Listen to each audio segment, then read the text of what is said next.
हिंदुस्तान के नौजवान और किसानों की आवाज़, हम सबके नेता परम आदरणीय सचिन पायलट साहब इस कार्यक्रम की अध्यक्षता कर रहे, हमारे समाज के गौरव, लगातार तीसरी बार केंद्रीय मंत्री आदरणीय कृष्णपाल जी गुर्जर साहब, मंच पे उपस्थित पूर्व मंत्री आदरणीय डॉक्टर जितेंद्र सिंह जी, हेम सिंह जी बढ़ाना जी, हमारे विधायक भाई सुरेश गुर्जर जी, विजय भैंसला जी, पूर्व विधायक आदरणीय जी आर खटाना जी, भाई शिव प्रकाश जी, मेयर साहब राजाराम जी, राजकुमारी जी,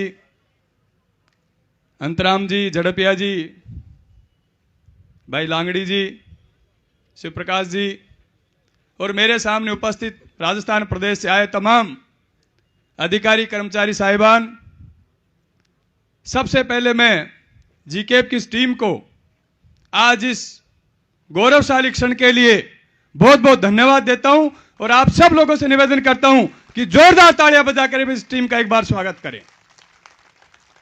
साथियों, आज जयपुर राजधानी में जो शानदार कार्यक्रम आज जीकेप की इस टीम ने आयोजित किया है, यह हमारे लिए गौरव की बात है। एक बार पहले आदरणीय जी आर खटाना जी के नेतृत्व में राजेश पायलट भवन का निर्माण जयपुर में हुआ और आज दूसरी बार हमारे अधिकारी कर्मचारी साहिबान ने सबने मिलकर के अपनी मेहनत की कमाई में से इस शानदार भवन का शिलान्यास आज हमारे नेताओं के द्वारा कराया। किसी भी समाज की जड़ और किसी भी समाज की प्रगति तभी संभव है कि जब शिक्षा का पूर्ण रूप से उजाला उस समाज में हो। स्वर्गीय राजेश पायलट साहब ने एक दिशा हमारे समाज को दी, राजनीतिक रूप से जागृति इस देश में हमारे समाज को दी और हमेशा एक बात कहते थे कि जब तक गरीब किसान मजदूर का बेटा पढ़ लिख करके देश की उन कुर्सियों पर नहीं जाएगा जहां देश की नीतियों का निर्माण होता है, तब तक इस किसान का और इस देश का भला संभव नहीं है। मैं धन्यवाद देता हूं सचिन पायलट साहब को कि राजेश पायलट साहब के जाने के बाद आपने उनके मार्ग पर चलने का काम किया और आपने उन नौजवानों के हाथों में, आपने किसान के बेटे के हाथों में वो कलम दी जिसकी कल्पना स्वर्गीय राजेश पायलट साहब ने की थी कि वो अपने हाथों से देश का कानून बना सके। आपने नौजवानों को टिकटें दी, उनको विधायक बनाया, उनको सांसद बनाया। 2018 में भी दी, 2023 में भी दी। कुछ लोग 2018 में सफल हुए, कुछ 2023 में सफल हुए, कुछ 28 में सफल हो जाएंगे, लेकिन अच्छी नींव की शुरुआत आपने राजस्थान में की। और ये इतना सुंदर मंच है कि सभी पार्टियों के, हमारे समाज के लोग आज इस मंच पे हैं। ये सामाजिक मंच है, कोई पार्टी का मंच नहीं है और सामाजिक मंच पे हम सब लोगों को सिर्फ समाज की बात करनी चाहिए। आज मैं याद करना चाहूंगा इस मंच से स्वर्गीय कर्नल भैंसला साहब को कि उन्होंने शिक्षा की अलग जगाने का काम हमारे समाज में किया। 5% आरक्षण से कितने हमारे आरएस अफसर बने, कितने डॉक्टर्स बने, हर सेवा में हजारों की संख्या में हमारे नौजवान आए। तो हमारे जो 73 वीर शहीद हुए, उनकी बदौलत आज राजस्थान में शिक्षा की अलग जगी और हर ऑफिस में जब हम जाते हैं तो कहीं ना कहीं नेम प्लेट हमारी लगी हुई आज मिलती है, जो पहले देखने को नहीं मिलती थी। लेकिन मैं एक निवेदन आपको करना चाहूंगा, 5 साल आप सब लोगों के आशीर्वाद से और सचिन पायलट साहब के प्रेम के कारण, इनके आशीर्वाद के कारण मुझे भी राजस्थान की विधानसभा में जाने का मौका मिला।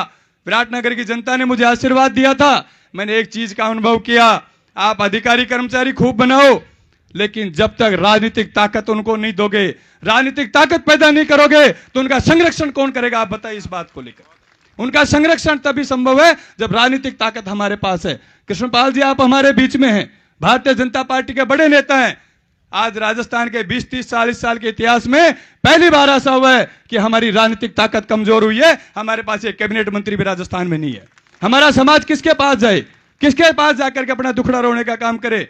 जब पिछली सरकार थी, पायलट साहब डिप्टी सीएम थे, चांदना जी मिनिस्टर थे, उससे पहले हेम सिंह बढ़ाना जी कैबिनेट मिनिस्टर थे, उससे पहले 98 से 2003 में 5-4 हमारे कैबिनेट मंत्री हुआ करते थे। लेकिन पहली बार ऐसा हुआ है कि हमारे समाज का सिर्फ एक राज्य मंत्री मिला है। मेरा निवेदन है आप कि आप समाज की बात को पार्टी के उच्च स्तर तक पहुंचाएं और हमारे समाज के कम से कम 2 कैबिनेट मंत्री राजस्थान में होने चाहिए, ताकि इन हजारों हमारे अधिकारी कर्मचारियों का संरक्षण करे और हमारे समाज का संरक्षण करने का काम करे। साथियों, बहुत शानदार कार्यक्रम आज हुआ है। आज जो भी आर्थिक मदद कर रहे हैं, जो भामाश हैं, इन सबको भी मैं धन्यवाद देता हूं। और आदरणीय सचिन पायलट साहब हम सब लोगों को जो भी आदेश देंगे उस आदेश की सब पालना हम लोग करेंगे। बहुत बहुत धन्यवाद। राम राम।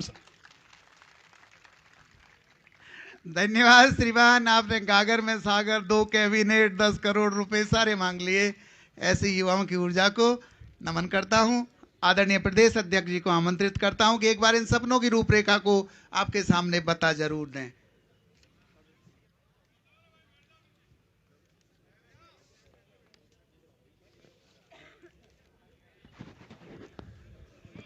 कृपया आप अपनी सीट ग्रहण करें। भगवान देवनारायण के श्री चरणों में नमन करते हुए आज के हमारे मुख्य अतिथि श्री सचिन पायलट साहब, केंद्रीय मंत्री जो आज की कार्यक्रम की हमारी अध्यक्षता कर रहे हैं, श्री कृष्णपाल जी, भाई गोवर्धन भाई जड़बिया जी, अंतराम जी,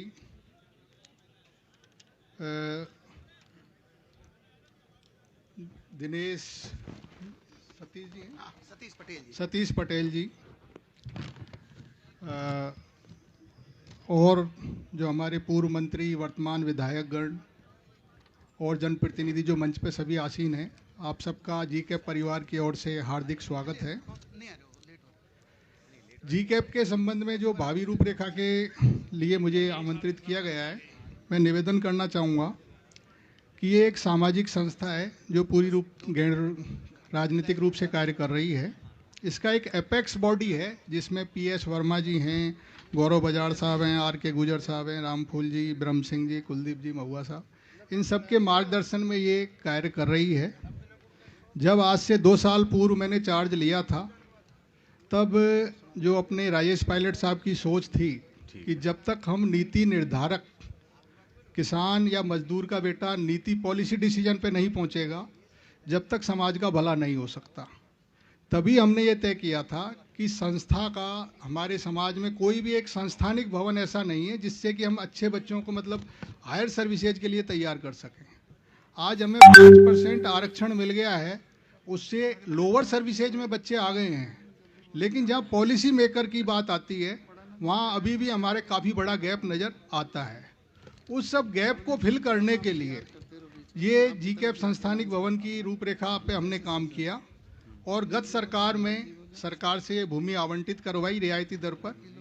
आप सबके सहयोग से इस पूरे सिस्टम को डेवलप किया और आप सब ने, मतलब मुझे ये बड़ा गर्व होता है मेरे समाज पर, मैं जिसके पास भी गया किसी ने भी मुझे हताश नहीं किया।